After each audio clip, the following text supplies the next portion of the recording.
Does Steph Curry actually scare his own team? Don't worry, we're not talking about it in a violent way. Far from it. Rather, we're talking about how he's not afraid to apparently try and use his status in regards to his ability on the court to try and get things he wants done on the team. Whether he actually does this or not is a bit debatable, given the sources that have said such things. But hey, you never know given how people are at times. Plus, we know that Steph Curry is a winner, and he wants to keep winning so that he can be known as one of the best ever. And that leads people to do things at times. Derek Fisher on Curry. The Los Angeles Lakers of the 2000s with Shaq and Kobe Bryant are still considered one of the greatest teams ever assembled. On that team was Derek Fisher, who was with them for all their title victories. Despite his time on that squad, there's no question Steph Curry is the far superior player to Fisher without question, and is considered the greatest pure shooter of all time. Curry is also a part of a Warriors dynasty that has won 4 championships in 7 years, which included 3 in 4 years. The closest three-peat since the Lakers that Fisher was part of. Fisher has seen the greatness of Curry and knows the impact he has created for the new era of basketball and has even compared his legacy to that of Kobe and Shaq. Steph Curry has separated himself as one of the few guys in the history of our game that, when you look back, wherever he was or whenever he played, his teams were really successful. I put him in that category with Tim Duncan, Kobe, and Shaq. Wherever he is, success is going to follow. Very high praise, wouldn't you say? And many would agree that Curry has that it factor, if you will, that makes his teams better. And he elevates them even when he has no help. Like what we saw in the 2020-21 season, where in the course of a few months, he basically single-handedly led them into the playoff tournament before finally having it all catch up to him. Yet, while many won't agree on where he stands all time, his journey to being one of the best ever is clear for all to see. And it starts with his father.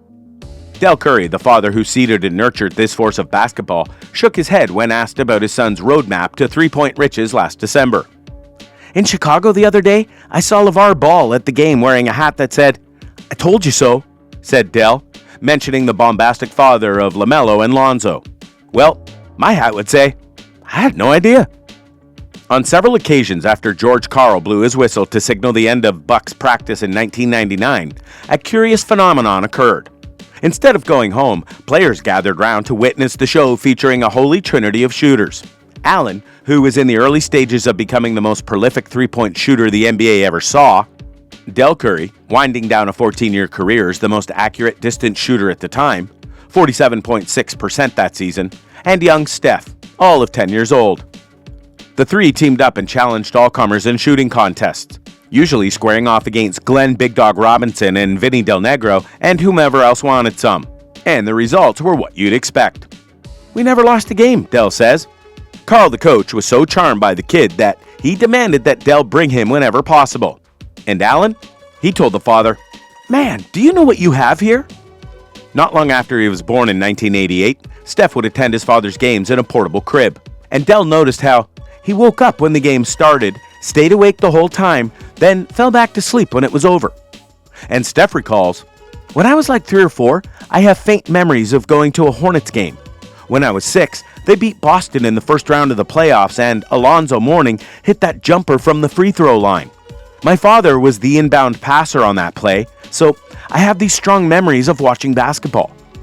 Maybe by osmosis and being around the environment, I developed a love for it, developed an understanding of how the game was played. Then I fell in love with shooting while watching my dad. It wasn't intentional, it was natural." Curry being a natural talent just feels right, doesn't it? Especially given what we know about him in terms of the records he set and the ability he has shown. But, make no mistake, he had to work hard to get it all. Working to up his game. For much of his young life, Steph was the shortest player in any group or team. At the time, it seemed like a curse.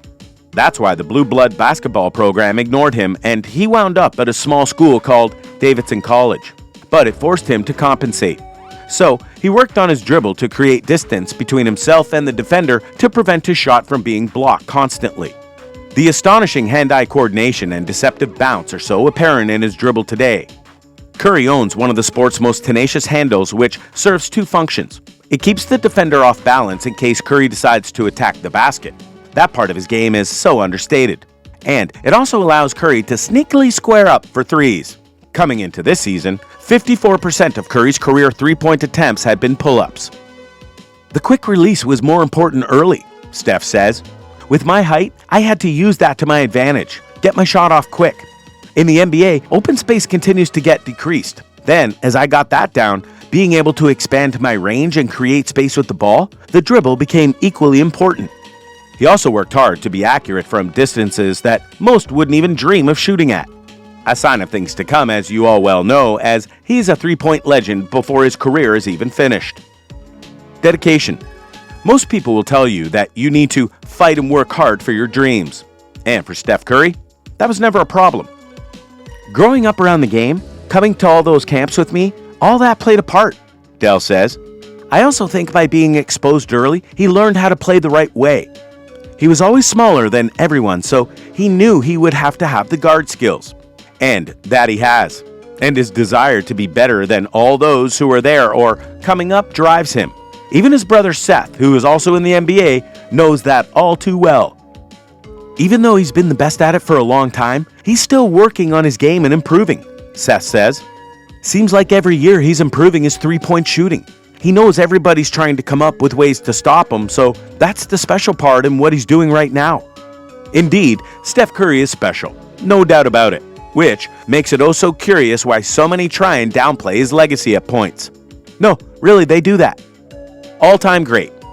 By that, we mean that even though he's a four-time champ, the all-time leader in three-point shots made, a two-time MVP, has been to the final 6 times, and many other accolades, there are still people who say he's not a top 10 player. Which, to be frank, is kind of dumb, given that he definitely outclasses certain individuals on most people's lists by a good margin. A lot of people held Curry back because he had Kevin Durant on his squad for 2 of those titles. Even though KD hasn't won a title without Curry, so who really helped who here? Also, many people said Curry needed to get the Finals MVP for himself, which is arbitrary as all get out. Some people, like Derek Fisher, though, know the truth. And if Curry gets another ring, that'll shut them up. Hopefully. Scaring the front office. To address this then, put it to be. A report came out that Curry has at times tried to get the Warriors to make moves that he feels will make the team better. Such as trying to sign Avery Bradley, which they didn't, and then trying to keep Gary Payton II, which they didn't. He apparently was very loud at the front office for this and was not amused by their refusal to listen to him. Again, whether this is true is debatable given the source was an executive on another team. But even if it was true, shouldn't we praise him for trying to make his team better? Curry has gone all out for the Warriors and made them the dynasty that they now are in many ways. His voice should hold weight because he's one of the guys making them a powerhouse. He knows how to win and what the team needs to be to win. So yeah, listen to the man. So what do you think? What do you think of this look at Stephen Curry and how he has not only built up his legacy, but also gone and apparently built up his voice in order to try and make the team better by getting in the face of the front office? Do you think Steph really did these things? Or are people overselling his drive to win? Let us know in the comments below, and we'll see you next time on the channel.